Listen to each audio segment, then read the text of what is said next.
Dentro del 25 aniversario de la UIA, de la Universidad Internacional de las Américas, se encuentra con nosotros el doctor Andrés Oppenheimer, quien es columnista del Miami Herald y presentador del programa Oppenheimer Presenta. Gracias por estar con nosotros, doctor. Muchísimas gracias a la Universidad Internacional de las Américas por invitarme, me encantó estar con ustedes. Doctor, gracias por su participación en esta invitación, es de verdad un honor.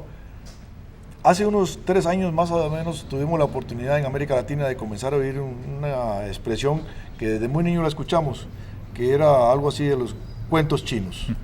Y cuando nosotros de niños nos hablaban de cuentos chinos, pensábamos en algo que no era cierto, algo que nos estaban tratando, como decimos aquí, meter el gato por liebre. ¿Cuál es el último cuento chino que nos están metiendo aquí en América Latina? Nos meten muchos cuentos chinos todos los días.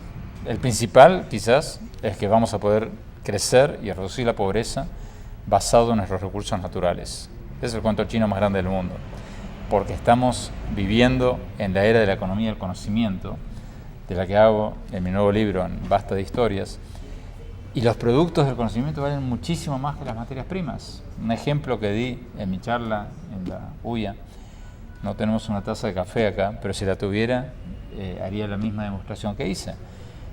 Una taza de café tico que venden en Estados Unidos, ¿qué porcentaje de los $2.80 que pagan por ese café en Estados Unidos vuelve al productor del café costarricense, brasilero o colombiano? 3%.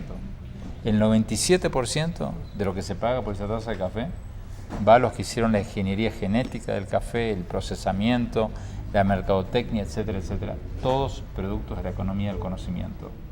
Hoy día las empresas que producen productos de la economía del conocimiento, como Google, valen más que en la mayoría de nuestros países. Google vale más que Bolivia, que el Producto Bruto de Bolivia. Los hombres más ricos del mundo, ¿quiénes son? Carlos Slim, Warren Buffett, Bill Gates. ¿Qué materia prima venden? Ninguna. Venden productos de la economía del conocimiento. Entonces, los países que cuentan cuentos chinos, haciéndonos creer de que van a crecer y reducir la pobreza vendiendo petróleo, café o esto, nos están engañando. Estamos en otro mundo. Esto nos conecta directamente con el otro tema que usted destaca en su última obra, es el tema de la educación. Y normalmente en nuestros medios, como usted bien señala, hemos puesto mucho énfasis en lo que es las humanidades, la literatura, y está bien eso, pero... Bueno, lo que digo, no en vano le puse el título de Basta de Historias, porque lo que digo es que en América Latina estamos demasiado obsesionados con la historia y demasiado poco obsesionados por el futuro. Estamos desenterrando muertos en todos lados, estamos hablando en la historia. Cuento en el libro la anécdota de cuando llego a Singapur y cambio unos billetes en el aeropuerto y me dan los billetes y veo que digo, caramba, ellos, en los billetes de ellos, en lugar de poner los próceres, como nosotros en nuestros países, incluso Estados Unidos, ellos ponen en los billetes una imagen de una universidad, un profesor, alumnos y abajo una palabra, educación. Nosotros en los billetes ponemos los próceres, nosotros estamos mirando para atrás, ellos están mirando para adelante. Entonces, tenemos que estar un poco menos obsesionados con el pasado y un poco más obsesionados con el futuro. Doctor, usted hablaba ahora de que los estudiantes en el área de sociales duplican por mucho a los estudiantes en el área de ingeniería. ¿Hay alguna razón cultural que explique que en América Latina no se estudia las ingenierías, el área de las matemáticas, y en Asia sí? Sí, puede ser que idealicemos un poco al intelectual francés que fuma pipa, ¿no? Y idealicemos demasiado poco al estudiante que gana la Olimpiada de Matemáticas. En todos estos países asiáticos, por ejemplo, los presidentes son ingenieros, en nuestros países son abogados. En todos estos países se glorifica al estudiante de ciencias, de matemáticas, que gana una competencia, que sale primero en su clase. Nosotros valoramos al futbolista, al cantante, al filósofo, ¿no? Pero creo que eso tiene que cambiar. Y está empezando a cambiar en algunos países. Por ejemplo, en Brasil, este año, el gobierno anunció que va a becar a 100.000 egresados universitarios para hacer sus maestrías y doctorados en las mejores universidades del mundo. Pero no van a becar al sociólogo, van a becar al ingeniero, al biólogo, al científico. Chile lo mismo.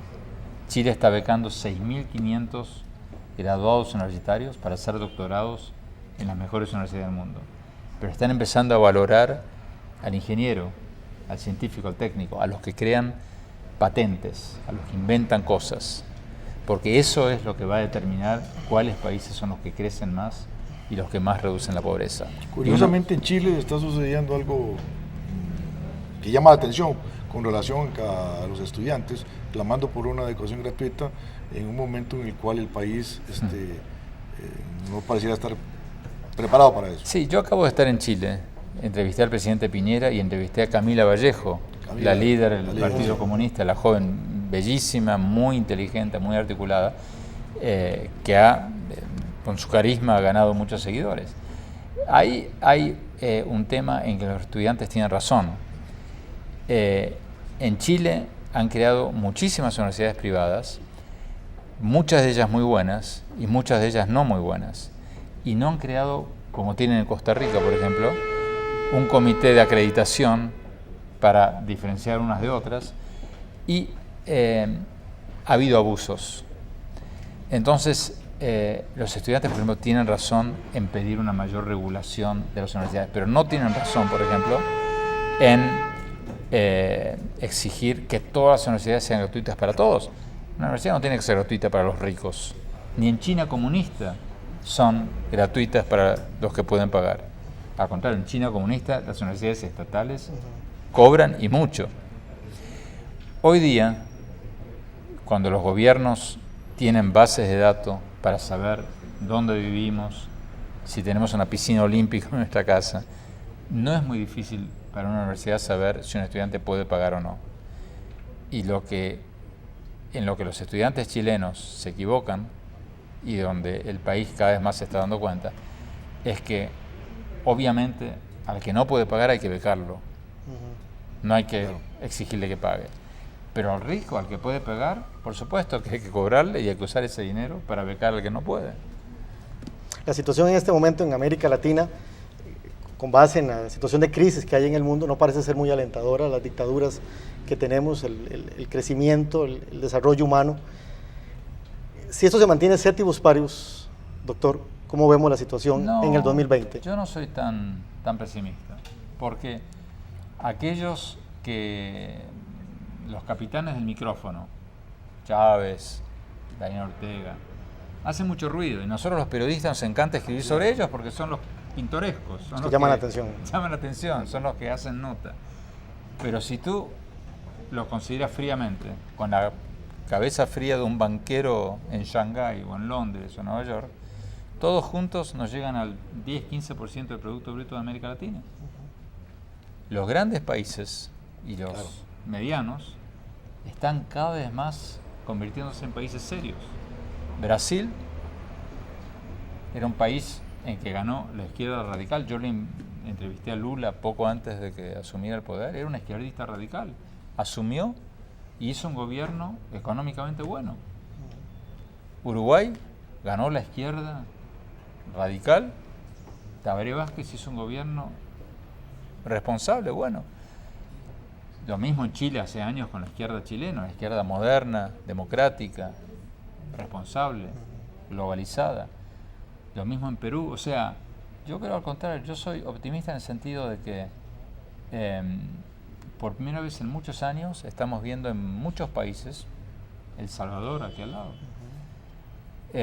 una alternancia del poder sin caos, sin fuga masiva de capitales, sin desastre económico. Y eso es bueno, nos está dando una cierta estabilidad. Los que hacen ruido, los que golpean la mesa, lo hacen por motivos internos, para acaparar poder, para aumentar su poderío dentro de sus países, pero a nivel como masa crítica, son pocos.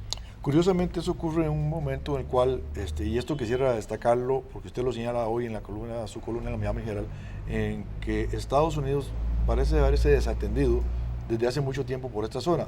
Y usted lo señala hoy analizando el último libro de Condoleezza Rice, en el cual sí, lo que dice es un ejercicio quizás matemático de contar cuántas hojas de las 600 hojas del libro están dedicadas a América Latina.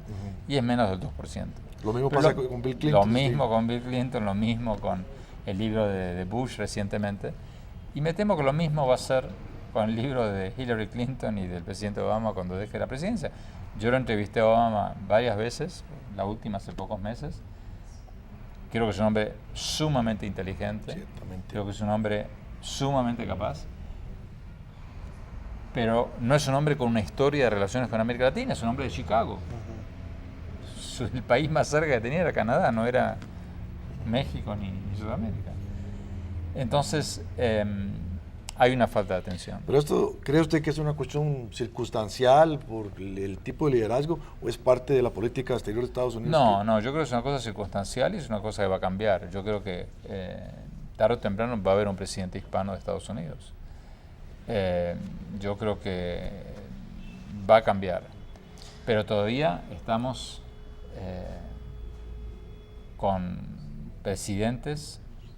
Bush era un gobernador de Texas, fue un mal presidente de Estados Unidos, pero para América Latina no fue tan malo, porque por ser ex gobernador de Texas tenía contacto con México, le interesaba, tenía un hermano casado con una mexicana, o sea, tenía un cierto, pero así todo, si uno lee su biografía, menos del 1% dedicado a América Latina, o sea, todavía no hay un interés nacional por América Latina. Yo creo que lo va a haber porque China se está convirtiendo en un bloque, la Unión Europea son 27 países. Creo que tarde o temprano Estados Unidos se va a dar cuenta que su vecindario natural es este, pero todavía no pasa. Sería una mentira y una ilusión decir que está pasando. Doctor Oppenheimer, agradecerle muchísimo por su compañía, sus reflexiones. Para la UIA siempre importante en el plano académico y sobre todo para tomar decisiones. Agradecerle Muchísimas gracias por invitarme. Muchísimas gracias para la universidad y para nosotros ha sido un honor tenerlo aquí. Hubiéramos querido podemos extender más. Pero sabemos de sus compromisos y de sus limitaciones. Muchísimas gracias. Muchas gracias. Don Ricardo Lizano también, profesor, muchísimas gracias por estar con nosotros. Y a ustedes también, amigos televidentes de Canal 66, gracias por habernos acompañado en la celebración del 25 aniversario de la UIA con un invitado de lujo que es el doctor Oppenheimer. Muchísimas gracias y continúe usted en compañía de Canal 66.